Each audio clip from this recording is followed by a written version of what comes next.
Olá pessoal, tudo bem? Meu nome é Gustavo Teixeira, eu sou diretor de certificação e desenvolvimento profissional do PMI-MG, ok? O intuito desse vídeo é esclarecer quais foram as principais mudanças que vão ser aplicadas nessa nova modalidade, né, nessa prova do exame PMP, né, para certificação PMP. E eu fiz aqui um vídeo, né, alguns slides em 10 minutos, pretendo passar esclarecer, desmistificar com respeito às mudanças, né? Muitas pessoas me procuram dizendo, Gustavo, vai mudar tudo. Não, não vai mudar tudo, né? A mudança bem específica, ela é pontual e ela é isolada, ok? Então, 10 minutinhos nós vamos passar sobre essas mudanças que ocorreram. Então, primeiramente, por que o PMP mudou? Primeiro ponto é porque o gerenciamento de projetos continua evoluindo, ou seja, não é uma ciência hoje que a gente possa considerar como algo estático, né? Algo que ficou lá no passado. A gente utiliza boa parte das técnicas da década de 50, década de 70, né? Porém, nós conseguimos perceber que existe a necessidade de se evoluir. A própria certificação PMI-ACP é uma visão do PMI com respeito ao futuro, né? O PMP deve refletir a prática atual. Então, se a gente hoje realiza o PMI, faz isso a partir do Pulse of the Profession, né, que é um benchmarking de nível mundial, que apresenta o que está sendo praticado hoje, né, no mercado, quais são os indicadores importantes para se falar em projeto. Então, o PMP deve refletir, continuar refletindo ainda a prática atual, e entre 3 a 5 anos toda a certificação é atualizada.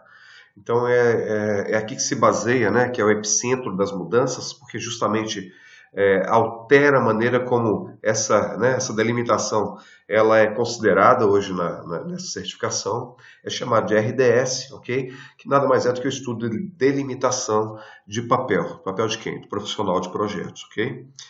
Bem, o que é RDS? Então a primeira coisa é isso, né? Role Delineation Study, sabendo que isso é a tradução em inglês, porém precisamos entender que examina o papel do gerente de projetos, ou seja, é o que garante que a gente tenha aderência da prática e a teoria que se é cobrada nas provas, né? Apesar da prova ser situacional, nós entendemos que cobramos muito teoria também, e para a teoria estar alinhada às práticas, nós precisamos ter uma pesquisa como essa, né? Uma garantia dessa aderência, dessa proximidade entre o que se pratica e o que se ensina, né? O que se cobra.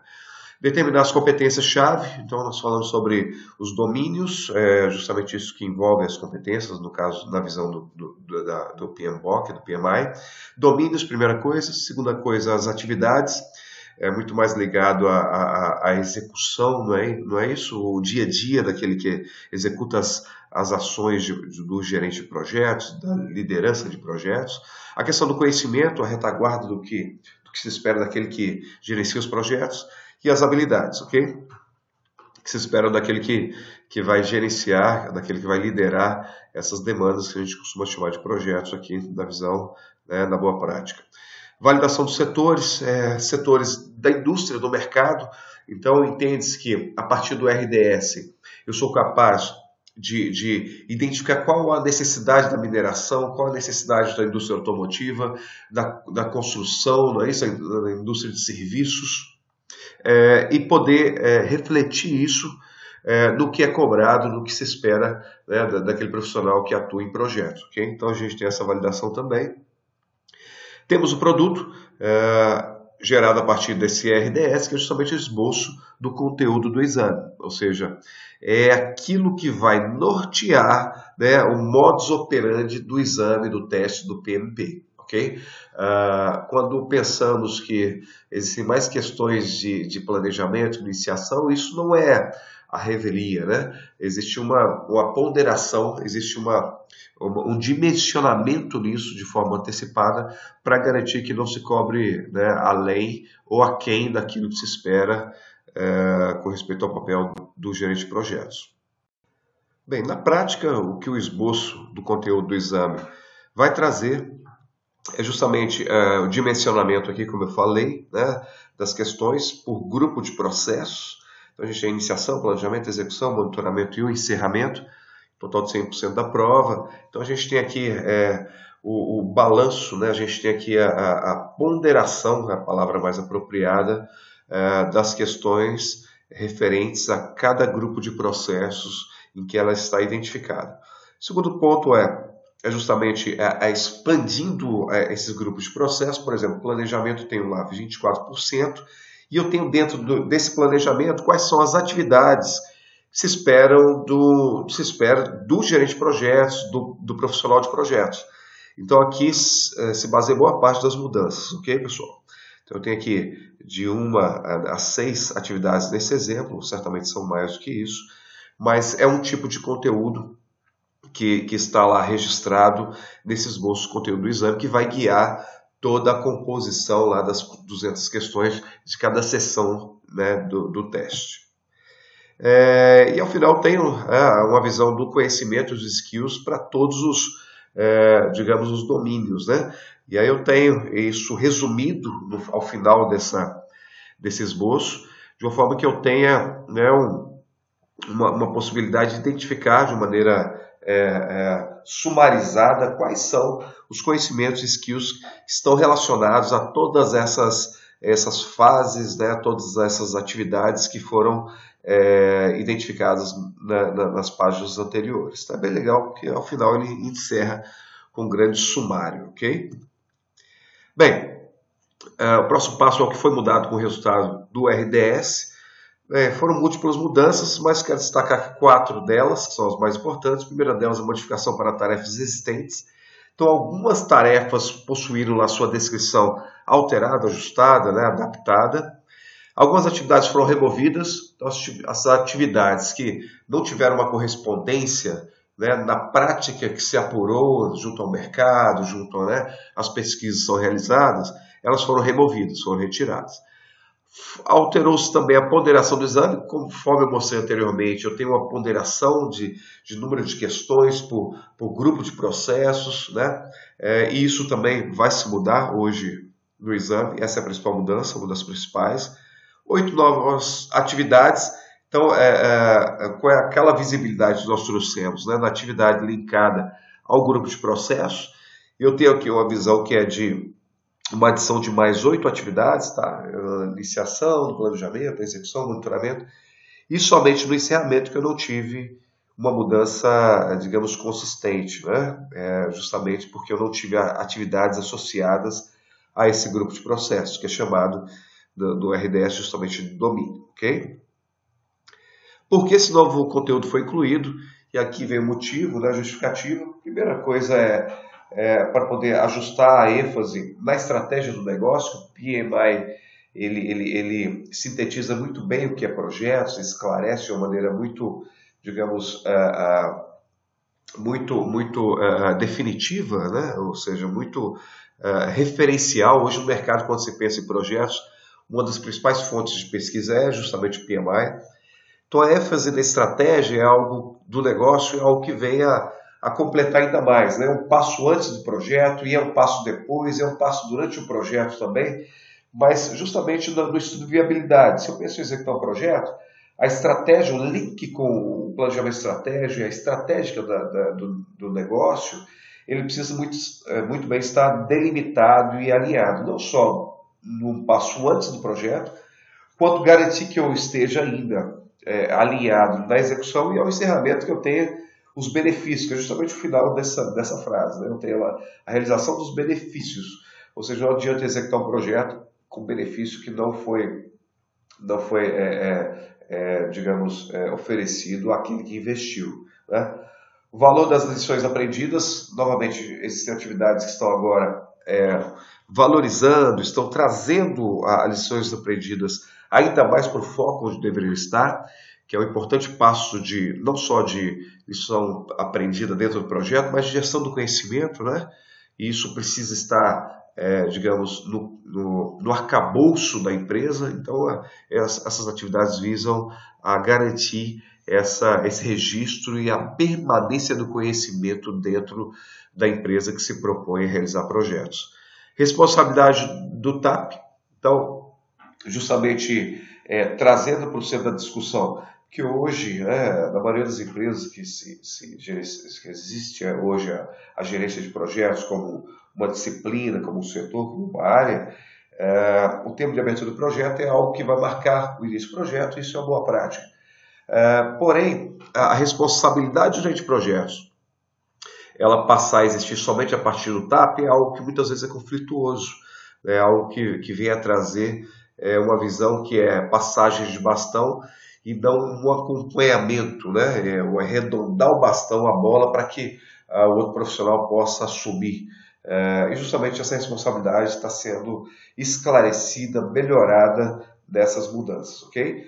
E o reforço para o relacionamento dos stakeholders.